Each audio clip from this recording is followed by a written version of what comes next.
ದಿನಾಂಕ 28/1/2025 ನಮ್ಮ ಅರಕೇರಿ ತಾಂಡದಲ್ಲಿ ಒಂದು ಮರ್ಡರ್ ಆಗಿರುತ್ತೆ. ಅದರಲ್ಲಿ ಸತೀಶ್ ರಾಥೋಡ್ ಅಂತಂತೇಳಿ ಒಬ್ಬ ವ್ಯಕ್ತಿ ಮೃತನಾಗಿರ್ತಾನೆ. ಸೊ ಆ ಕೇಸಲ್ಲಿ ತಮಗೆ ಈಗಾಗಲೇ ಗೊತ್ತಾಗಿರುವಂತೆ ರಾಮು ಲಮಾನಿ ಅನ್ನೋ ಒಬ್ಬ ಆರೋಪಿಯನ್ನು ನಾವು ಅವತ್ತೇ ಅವನಿಗೂ ಕೂಡ ಇಂಜೂರ್ಡ್ ಆಗಿ ಅವನು ಯಶೋಧ ಹಾಸ್ಪಿಟಲಲ್ಲಿ ಅಡ್ಮಿಟ್ ಆಗಿರ್ತಾನೆ. ಸೊ ಆ ಕೇಸಲ್ಲಿ ನಾವು ಫರ್ದರ್ ಇನ್ವೆಸ್ಟಿಗೇಷನನ್ನು ತೊಗೊಂಡಾಗ ಅವತ್ತಿನ ದಿನ ಈ ಸತೀಶ್ ರಾಥೋಡನ್ನು ಹೊಡೆಯೋದಕ್ಕೆ ಈ ಅಕ್ಯೂಸ್ ನಂಬರ್ 1 ಮತ್ತು ಅಕ್ಯೂಸ್ ನಂಬರ್ 2 ಸುಭಾಸ್ ಅಂತ ಏನಿದ್ದಾನೆ, ಇವರಿಬ್ಬರು ಬೈಕಲ್ಲಿ ಬಂದು ಅವತ್ತಿನ ದಿನ ಅವನನ್ನು ಓವರ್ಟೇಕ್ ಮಾಡಿ ಅವನ ಮೇಲೆ ಒಂದು ಫೈರ್ ಮಾಡಿರ್ತಾರೆ.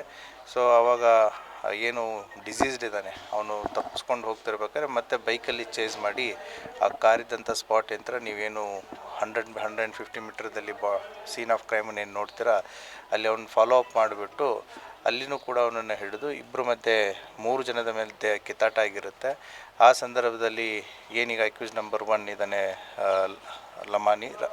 ರಮೇಶ್ ಲಮಾನಿ. ಸೊ ಅವನಿಗೂ ಕೂಡ ಕಿವಿ ಕಟ್ಟಾಗಿರುತ್ತೆ ಮತ್ತು ಹೊಟ್ಟೆಗೂ ಕೂಡ ಸ್ಟ್ಯಾಬ್ ಇಂಜುರೀಸ್ ಆಗಿರುತ್ತೆ. So at the same time Satish Rathod ಕೂಡ ಅವನಿಗೆ ಮುಖದ ಮೇಲೆ ಕಲ್ಲು ಮತ್ತು ಚಾಕುವಿನಿಂದ ಇರಿತ ಮತ್ತು ಗುಂಡೇಟು ಕೂಡ ಬಿದ್ದಿರುತ್ತೆ.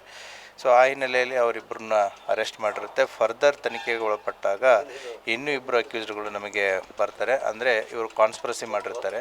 ಸೊ ದ್ವೇಷದ ಹಿನ್ನೆಲೆ. ಸೊ ಈಗೇನು ಅಕ್ಯೂಸ್ ನಂಬರ್ 1 ಅವರ ಮಗಳು 1 ವರ್ಷದ ಹಿಂದೆ ತೀರ್ಕೊಂಡಿರ್ತಾರೆ. ಅದಕ್ಕೆ ಕಾರಣ ಈ ಸತೀಶ್ ರಾಥೋಡ್ ಅನ್ನೋದು ಅವರ ತಂದೆಗೆ ಒಂದು ಸಿಟ್ಟಿರುತ್ತೆ. ಅದೇ ರೀತಿ ಕೂಡ ಸತೀಶ್ ರಾಥೋಡು ಆ ಹುಡುಗಿಯ ಸಾವಿಗೆ ಇವನೇ ಕಾರಣ, ತಂದೆನೇ ಕಾರಣ ಅನ್ನೋ ಒಂದು ಅವನ ಮೈಂಡ್ಸೆಟ್ಟಲ್ಲಿರುತ್ತೆ. ಸೊ ಆ ಹಿನ್ನೆಲೆಯಲ್ಲಿ ಅಕ್ಯೂಸ್ ನಂಬರ್ 3 and 4 ಇವರಿಬ್ಬರು ಏನು ಮಾಡ್ತಾರೆ ಮತ್ತು ಅಕ್ಯೂಸ್ ನಂಬರ್ 1 and 2 ಇವರಿಬ್ಬರು 4 ಜನ ಕಾನ್ಸ್ಪಿರಸಿ ಮಾಡಿ ಅಕ್ಯೂಸ್ ನಂಬರ್ 3 and 4 ಈಗೇನು ಅಕ್ಯೂಸ್ ನಂಬರ್ 5 and 6 ಇದ್ದಾರೆ ಸತೀಶ್ ಸುರೇಶ್ ರಾಥೋಡ್ ಮತ್ತು ವಿಜಯ್ ರಾಥೋಡ್ ಇವರಿಬ್ಬರು ವೆಪನ್ನ ಸಪ್ಲೈ ಮಾಡಿರ್ತಾರೆ. ಈಗಾಗಲೇ ಸತೀಶ್ ರಾಥೋಡ್ ಏನಿದ್ದಾನೆ ಇವನ ಮೇಲೆ 2022ರಲ್ಲಿ 2 ಕೇಸುಗಳಿದೆ. ಒಂದು ಅಟೆಂಪ್ಟ್ ಟು ಮರ್ಡರ್ ಕೇಸು ಮತ್ತು ವೆಪನ್ ಸಪ್ಲೈ ಕೇಸಲ್ಲಿ ಅವನ ಆರೋಪಿ ಇರ್ತಾನೆ. ಇವ್ರನ್ನ ಬ್ರದರ್ ಆದಂಥ ಪಿಂಟು ಅಲಿಯಾಸ್ ವಿಜಯ್ ಇವನು ಬಾಂಬೆದಲ್ಲಿರ್ತಾನೆ. ಇವರು ಮಧ್ಯಪ್ರದೇಶದಿಂದ ವೆಪನ್ ತಂದು ಕೊಡುವಂಥ ಒಂದು ಹಿನ್ನೆಲೆಯನ್ನು ಈ ವ್ಯಕ್ತಿ ಈಗ ಏನು ಸತೀಶ್ ರಾಥೋಡ್ ಇದ್ದಾನೆ ಸುರೇಶ್ ರಾಥೋಡ್ ಇದ್ದಾನೆ ಅವನು ಈ ಹಿನ್ನೆಲೆಗಳಿರುತ್ತೆ. ಈ 5 ಜನ ಈಗಾಗಲೇ ಅರೆಸ್ಟ್ ಆಗಿರ್ತಾರೆ. ಇವನು ಕಳೆದ 15 ದಿನದಿಂದ ತಪ್ಪಿಸ್ಕೊಂಡು ಓಡಾಡ್ತಾ ಇರ್ತಾನೆ.